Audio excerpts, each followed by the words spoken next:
So thank you so much for having me. And to everyone who's been able to sign up, thank you so much. I was saying to Haley earlier on that today feels like a Friday, so we're not going to take a lot of your time because I know that we're all getting ready to jump into the weekend. At least I am. So I'm going to share my screen. Perfect.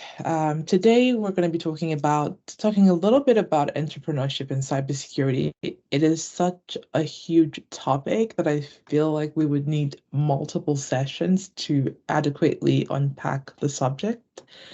But we'll touch on a few things, and maybe in future conversations we can then go deeper into various areas of concern and interest.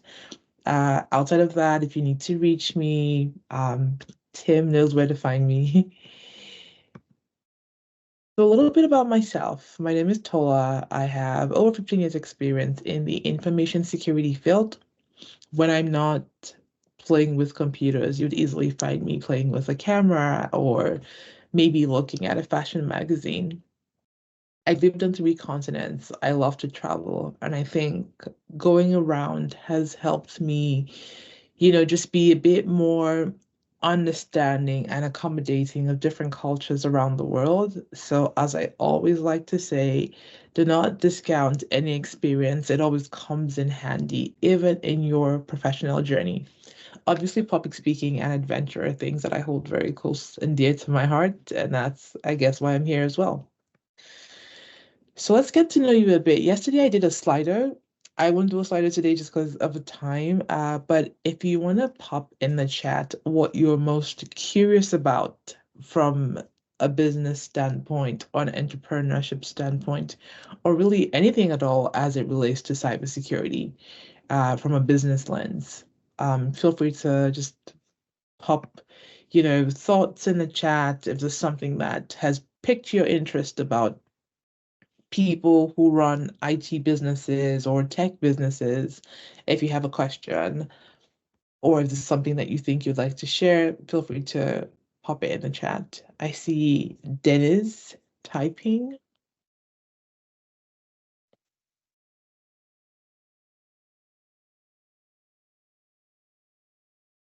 I'll give Dennis a couple of minutes before I jump to the next slide.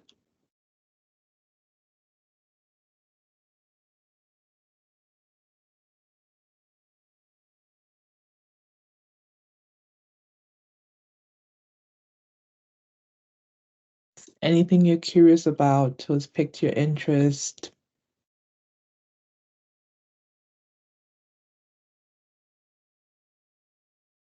You need a strong technical background to focus on the business side of cybersecurity. That is such a great question. And I almost want to save it for Q&A, but I'll touch on it a little bit now. So, not necessarily.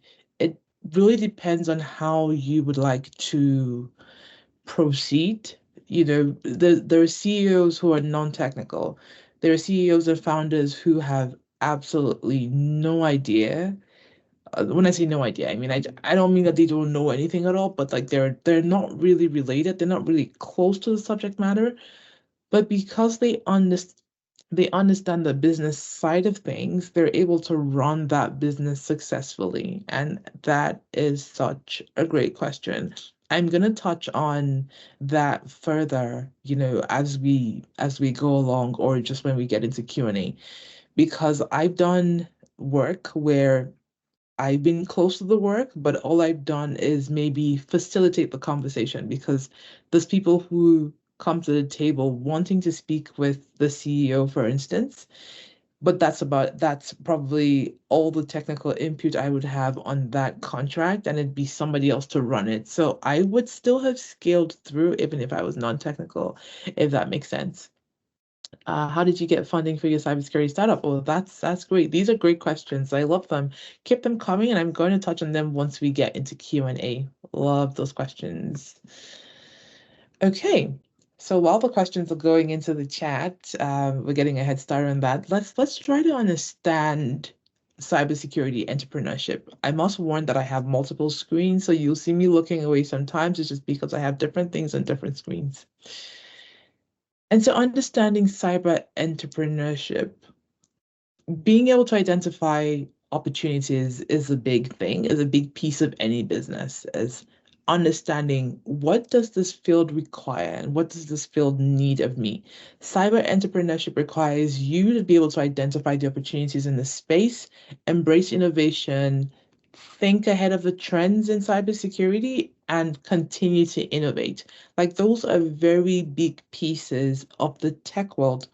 I will use the word tech and cybersecurity just because I want to make it a little broader and more applicable to a broader audience. Also, because if you recall yesterday when we spoke, we did talk about how cybersecurity is like a cherry on the cake, and a lot of people come into this cherry through different means. So your cake can be layered with vanilla or strawberry, and you could be a software engineer who then comes into cybersecurity.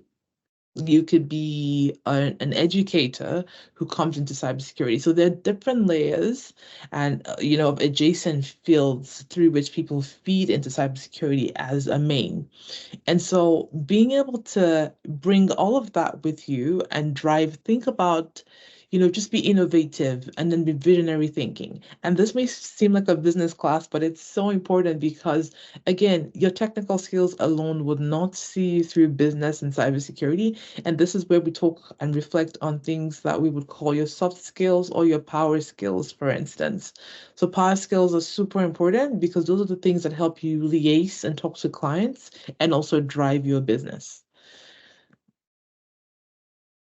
So let's look at these two brands very quickly. On the previous slide, we talked about innovative thinking. We talked about visionary thinking. I don't know how many of us knew about Nokia, and I think they're still around in a way, but very skeletally. Now, Nokia was, when I was growing up, they were the biggest phone manufacturers. And this particular model of device, which you can see, I mean, there's not too much to that phone, but it was literally the biggest piece of phone gadget that you could have at a time. It was the Nokia 3310, if I'm not mistaken. But they were great. They were market disruptors. They were market, first they had first adoption, they had the movers advantage, they had everything going for them. Same thing with Yahoo. Yahoo Mail, I'm sure most people who grew up, in maybe like the 90s would be familiar with like Yahoo Mail. It was like the biggest. Everyone had Yahoo, almost everyone had Yahoo. Yahoo had features that worked for the time. There were Yahoo chat rooms where you could go to and chat and meet people. The point is they were equipped for the time in which they were birthed. What killed those two very great brands, or what slightly phased them out, was the innovation piece. So these businesses were not innovating. It's so important that you are constantly innovating and meeting the market where at its needs, meeting the market where it is needed. Because with the introduction of new technology comes new needs. And sometimes we think that technology is solving our problems. Yes, it is, but then it's also bringing new needs. It's presenting new risks. And so it's also presenting the opportunity to also think out of the box, to think differently and think of new solutions. And this is where innovation comes in. And I almost cannot drive this point enough because to stay market relevant, you need to continue to think of what you can do for people and what you can do differently. So it brings us to our next slide. Think of a problem, then think of a solution. On this slide, the word solution is highlighted because the solution is the most important thing. The solution is more important than the order in which it happens. So you can decide to think of a solution and then to say, oh, what is this going to solve? In that case, we are sort of like reverse engineering the process. But again, usually human beings tend to sort of think of the problem first, and then the solution is birthed from that. We're not going to dwell too much on the science of how, people solve problems, but basically the point is one of the things to get you going when you think about or when you're considering cybersecurity entrepreneurship is being able to solve a problem in that space. Whether it's in the tech space, whether it's in the cybersecurity space, whether it's even in a non-tech related field, Being able to identify problems that you can solve is key.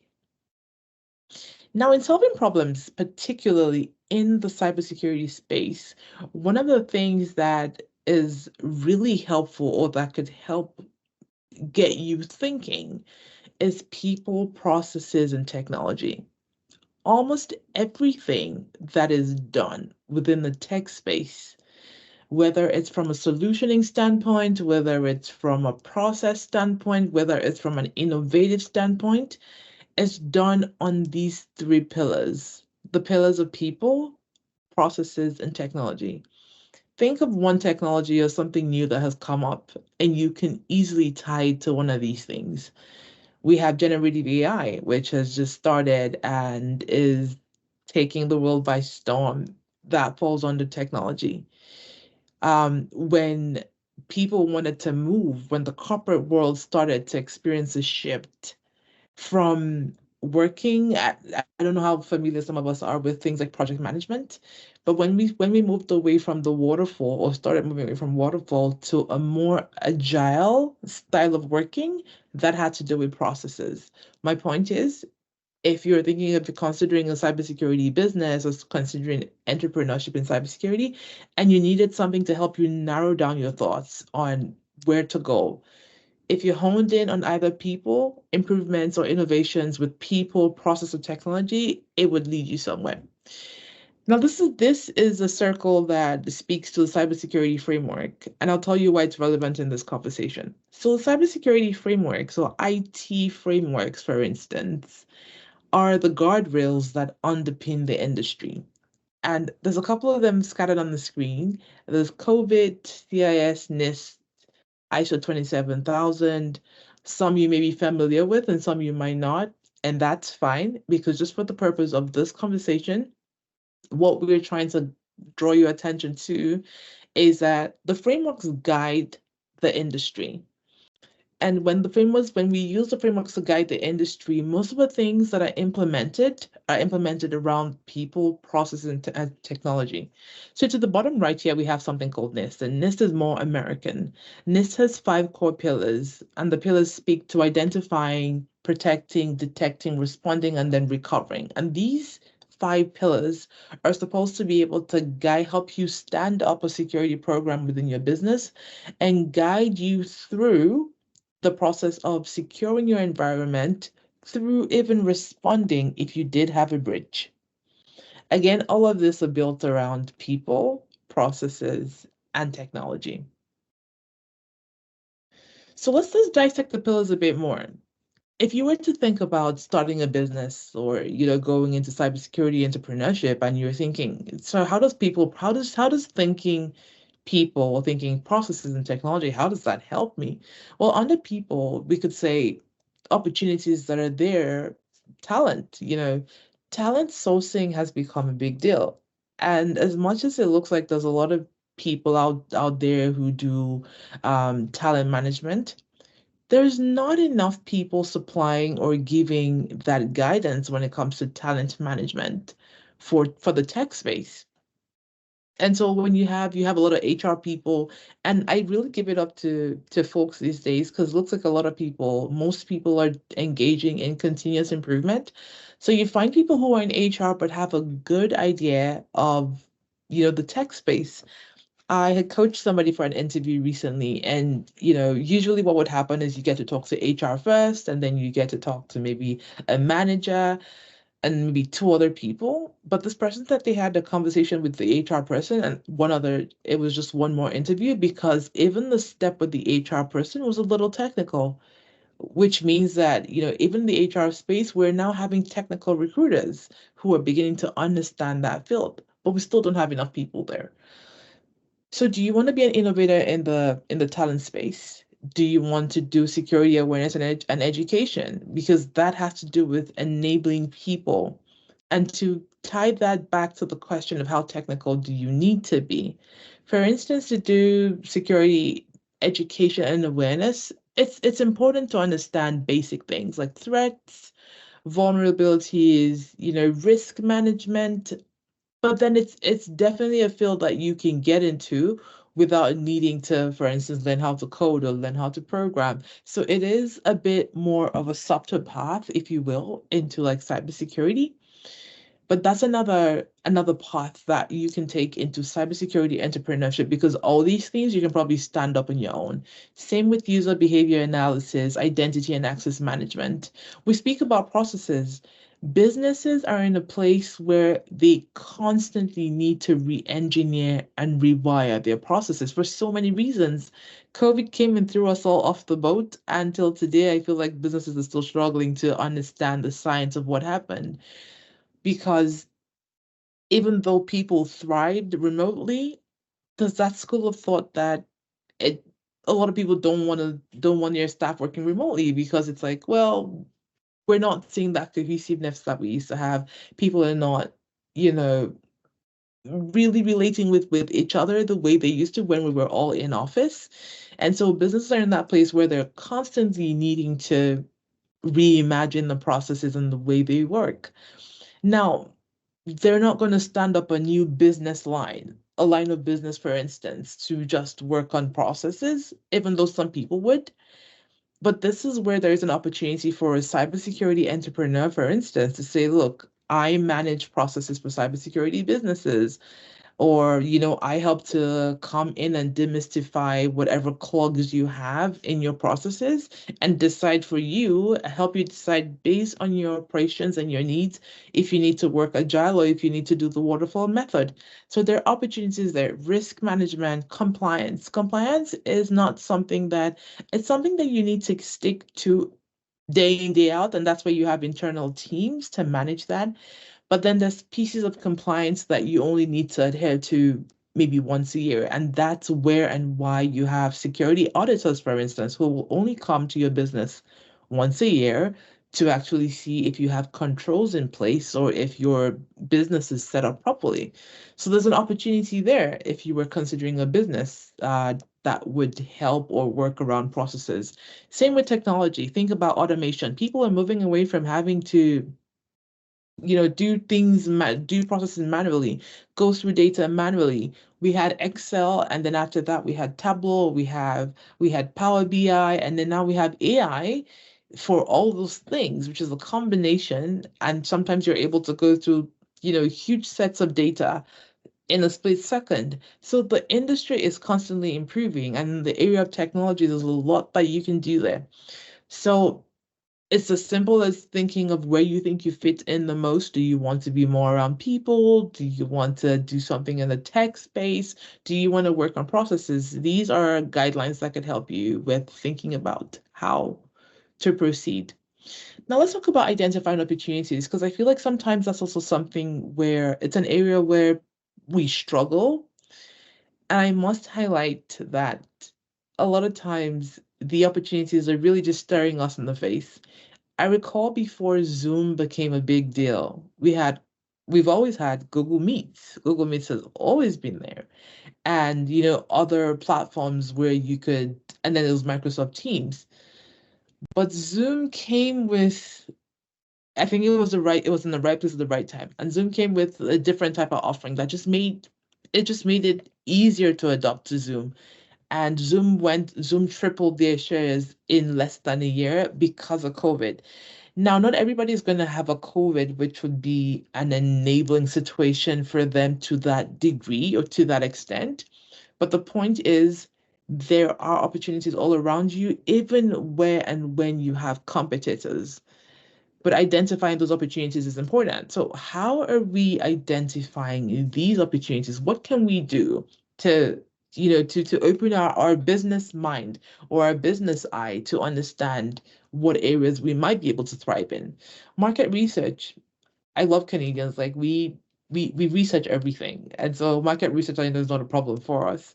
But there's other people who struggle with it and maybe want to outsource that to a consultant and say, hey, look, I'm thinking of doing this. I'm thinking about this business, but I need someone to help me, do the market research. You can conduct interviews or do surveys. And I know sometimes we feel that well, I only know 20 people. Well, you can actually start there. As long as you have a representation from the various groups that make up your target market, like that's a great place to start. It's best to expand that scope or expand that view, but as a starting point, does it work? Yes, it does. So market research is important. Research things like industry trends and threats. Remember the story that I told earlier in the deck of Yahoo and Nokia?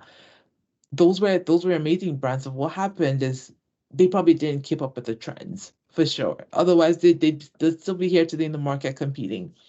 So industry threats. What is important in your space? We can almost not speak about the emergence of new tech today without reflecting on AI. So, the extent to which you are keeping abreast with new technology and new innovations within your space is the extent to which you'd be able to thrive and offer a solution that is relevant to today and to your market. Case studies. Are we looking at case studies? Look at entrepreneurs who have done things in that space. Sometimes it looks like we get discouraged if there's 10 other people doing it, but I don't I never see that as a deal breaker because in a space like the tech space, it's so disruptive that you can start something today and it's like by next week it's you need to improve on it because it's either there's maybe a new release, there's a patch update, there's something that just needs to change. And so the tech space is very fast moving. And I always call this out because I also want people who are considering entrepreneurship in this space to have an idea of what they're getting into because you're going to be constantly running up that treadmill. Building a business plan. Now, I've put this a little further along for good reason. It's important that you understand your market. It's important that you understand the threats, the industry trends. It's important that you do a SWOT analysis of sorts. It's important that your market research is done because these are the things that will help you build a good business plan. And your business plan, simply helps you to kind of like redefine and reiterate your why to yourself. If there's things that need to change as you go through building the business plan, those things will jump out at you naturally. What is your goal? What is your strategy? What are your financial projections? Because at the end of the day, we're all in business because, well, first, we love what we do, but then again, we also want to earn from what we do. So don't feel guilty when you're putting the numbers together and saying, hey, this is not adding up. I need to make XYZ by the end of Q1, otherwise I'm not in business, right? It's important that the numbers are adding up for you. And so you want to put that together and have it. What some people do is like have a whiteboard in their office or in their bedrooms, and they have it all up there and they can see. And every day they look at their target audience and they're like, am I addressing the right target market? Am I speaking to the right people? Do my strategies align? There are businesses that will move from a particular city and go somewhere else just because they found that their market was not in the place where they started. So there's that, which is also super, super important. Milestone 5 is finding a mentor. And I put this after building a business plan. It's important to find a mentor. And honestly, these can be done you don't have to necessarily follow this order, but these are things that are good to do. The reason why I put it after building the business plan is because you kind of want to have something in hand when you do go to a mentor. When you're speaking to someone, you want to say, look, this is what I've done, this is what I'm considering, and then they can help you critique that. It still helps if you have someone who you're speaking with before you build a plan, but I would say you definitely want to put a plan in between speaking to someone and after as well. And then use cases, test cases. Once you build a plan and you have a prototype, put a plan together, put a test piece together. If it's an app, put the app together, take it to market, have people test it and use it. And then that will also help you to see if you have the right go-to-market strategy, for instance. Now, cybersecurity entrepreneurship is really about providing innovative solutions that solve real problems. Don't forget that we're dealing with real life problems, and there's a whole lot of them in the cybersecurity space, which also highlights or means that there is a lot of opportunity there. It's just still a very green field, in terms of people having that awareness, but there is a lot of opportunity there for anyone who's thinking of jumping in and starting. Now, define your value proposition around how you uniquely solve customer pain points. And notice that the word you is highlighted. And just to piggyback on what I said before about not feeling overwhelmed because there are 10 other people doing the same thing that you're thinking of, because you might have a unique proposition and you might just have a different way of going about doing what you're doing. Now we're going to look at techpreneurs in the space. I've said techpreneurs because, again, like I said, I would want us to apply a bit of a broader lens to the subject. And so we'll look at different people who are doing things in different spaces around cybersecurity and tech. Again, cybersecurity is a field that is built off the backs or on the backs of different people in different tech fields. And I'm trying to also highlight that it doesn't matter where you're coming from, you can always find a relevance into tech. And within tech, there always is the need to secure the systems that you've built. So let's look at a few techpreneurs. Before we look at that, as this slide was just going to highlight the various industries that have sort of found a linkage to tech. And this is just to highlight how important tech is. So if you look at the word cloud, you can spot some words are visible, some are not as visible, but there's food tech, there is gov tech, there's EMI tech, there is health tech. So these are all traditional businesses that have now added a layer of technology on top of that, where they're able to say, look, our businesses are traditionally food, but then we found a way to do it differently through tech. So let's look at a few entrepreneurs. So now Tola Awotona is a Nigerian who lives in the US, and he founded Calendly. And I'm sure there's a lot of us who know about Calendly or have used Calendly. He didn't, at the time when he founded Calendly, we had calendar systems. We had Google Calendar. We had Microsoft had its calendar. But Topa did not stop there to say, hey, look, you know what everyone's doing? Everyone has, calendars in automatically with like their emails. Maybe this is not something to do. But he found a way to do it differently. And what's important to highlight is that Topa, who founded Calendly and now I think has sold it, he did this after 3 failed attempts at a startup. So it wasn't like he was a serially successful entrepreneur, but he kept moving with the times and he kept thinking, what can I do differently? How can I improve on this to make it different? And this is where we speak about innovation in cybersecurity entrepreneurship, in tech entrepreneurship, and really in any business area. I think today being innovative is one of the biggest things you can do, to yourself and to your business. April Hickey and Marissa McNeilans are people that I know personally one-on-one, and they're right here. They're actually, April is in Calgary and Marissa lives in Ontario. Now, they founded a business called TRToast, and TRToast is a platform that just helps women get tech jobs, understanding, first of all, the gender gap in tech and the tech space.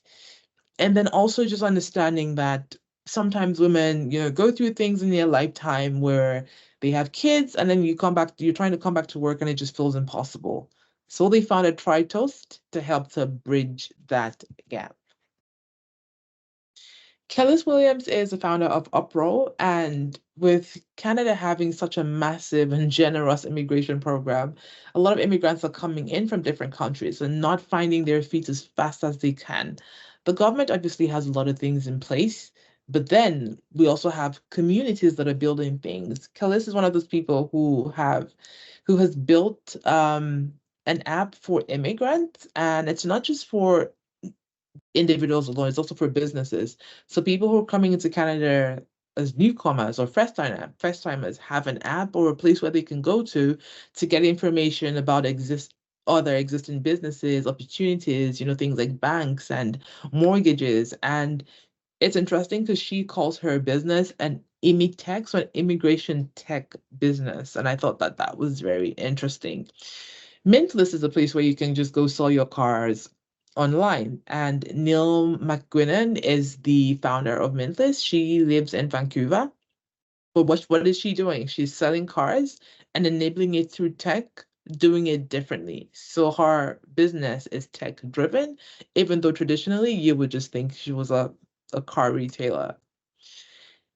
And I think the last on the list is Tola, who is the founder of RoadA, which I think is a very interesting one. So RoadA is also a tech-driven roadside assistance business. Think of it like your AMA, pretty much. But then they have an app where they have the people who provide the service and the people who need the service. So the users and the providers are on there, and it's super easy to, just try to, it's almost like booking an Uber. So but you're, in this case, you're booking a technician. And I'm not sure what arrangements they have with their technicians, but they're usually supposed to be able to get to you within 15 minutes. And that is just amazing because picture yourself in winter having a breakdown and needing to use AMA. I don't know who has called AMA at a time when they were stranded.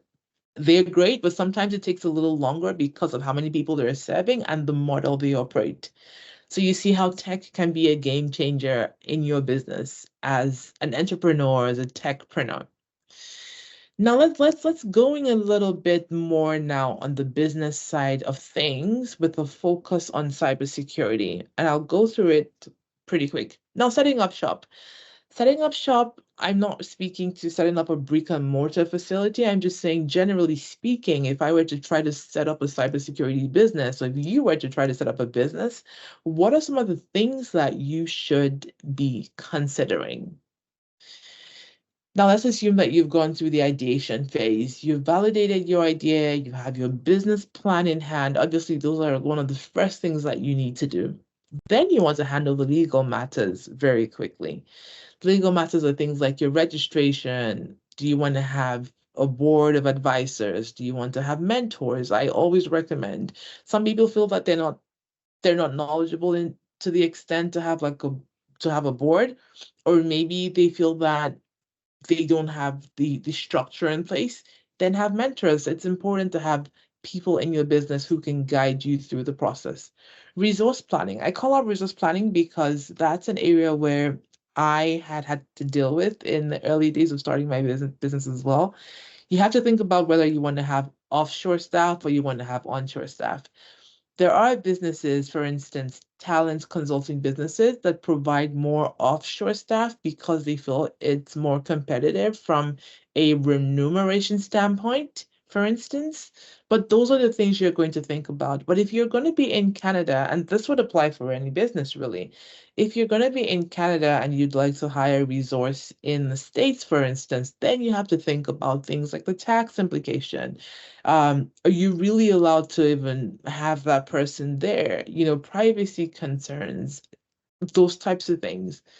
And so that kind of goes nicely into resource location. Where my resource is located is actually important because there's people who would be like, look, I just want everyone who's working on my file to be here in Canada. I don't want to have someone who's far away in Asia, having access to my information.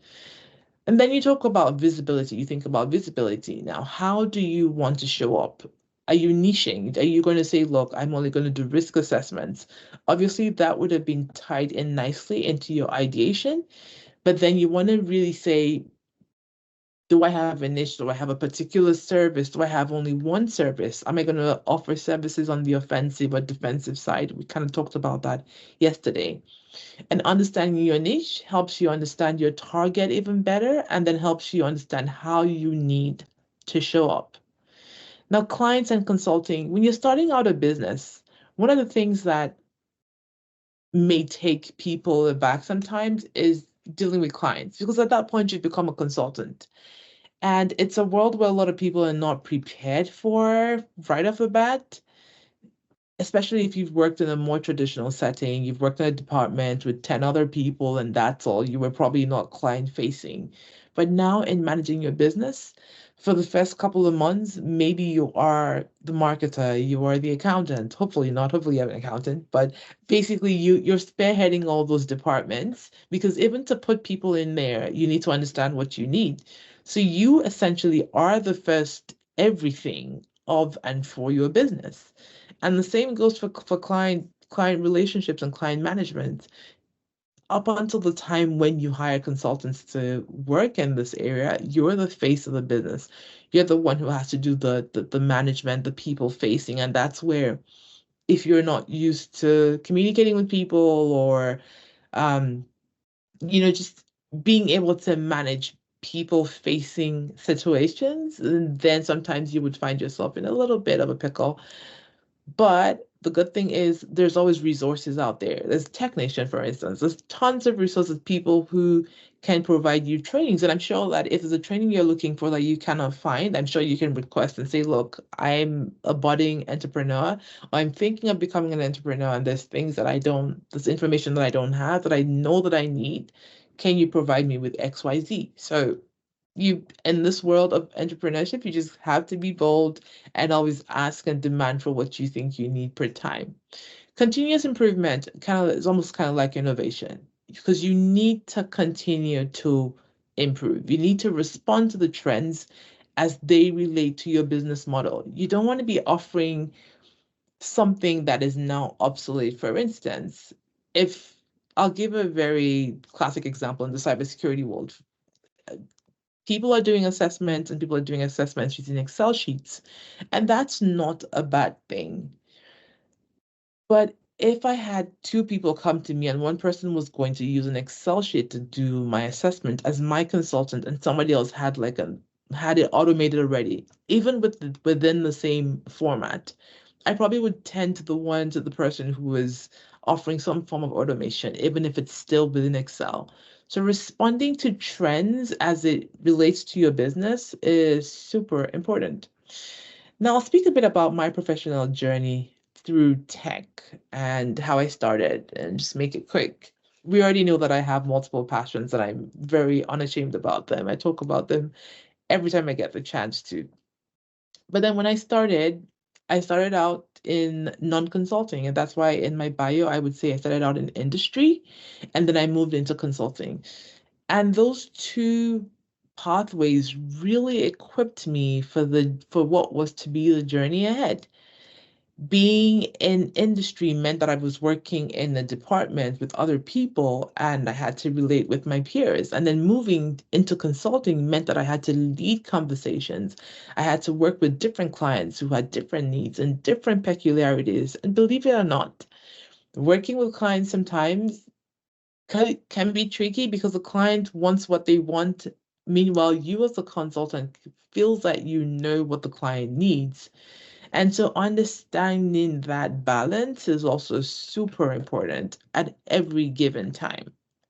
But then, just being aware, being aware is a great thing, is a great skill to have as a business owner. Now I've tagged this slide Tola's flashcards because these are some of the things that really helped me through my journey through tech, and even up until what I found in my business. Curiosity, I kept thinking, what could I do differently? And through the experiences of serving different clients per time, I soon realized and identified huge gaps that I knew needed to be solved. And so my curiosity led me to a place where I decided to found my own business and offer solutions to businesses, based on my experience and the gaps that I had identified. Continuous learning. I will tell you that even today, I'm still learning things. I make sure I read at least a chapter of a book almost every other night. And sometimes I feel like tonight, I promise you that that's not going to happen because I'm so weekend ready. But continuous learning is super important. You need to continue to upskill yourself. You need to continue to ask the questions, what is new? Because guess what? Especially in the tech world, the attackers are not stopping. So why should you? Networking is great. And that's why I love the idea of Tech Nation. I love what Tech Nation is doing because you are helping students and even professionals network and meet the people who they need to be meeting. And so networking is also a big key piece of running and establishing a business and also innovating on the job and showing up. After doing all these things and having all these cue cards, you just need to show up because some people are doing all the things they need to do, but they're like, I'm not seeing results, but that's because you probably are not showing up like you need to or like you should.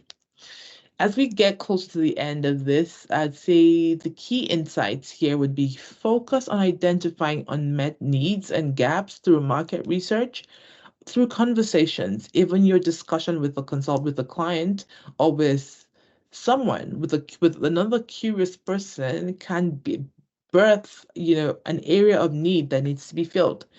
Build a strong value proposition that highlights the fact that you have a competitive edge. When someone talked about funding, when you try to get funding, people are going to ask you, what do you do differently? And sometimes it's a tricky question because then you're always trying to see how you can position yourself differently. But I bet you if you think about it long enough or think about it deep enough, you will find that differentiating piece of what you can offer that the competitor already doesn't offer.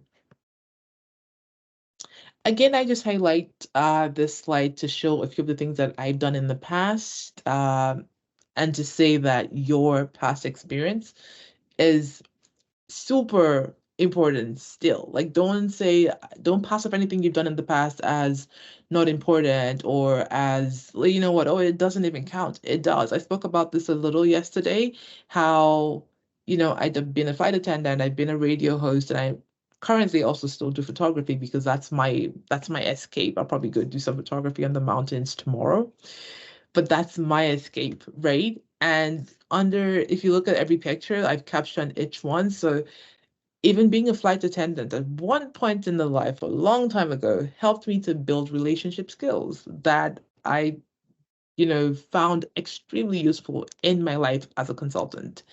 Um, Having a camera and always having to tinker with it and update the software got me very curious about technology.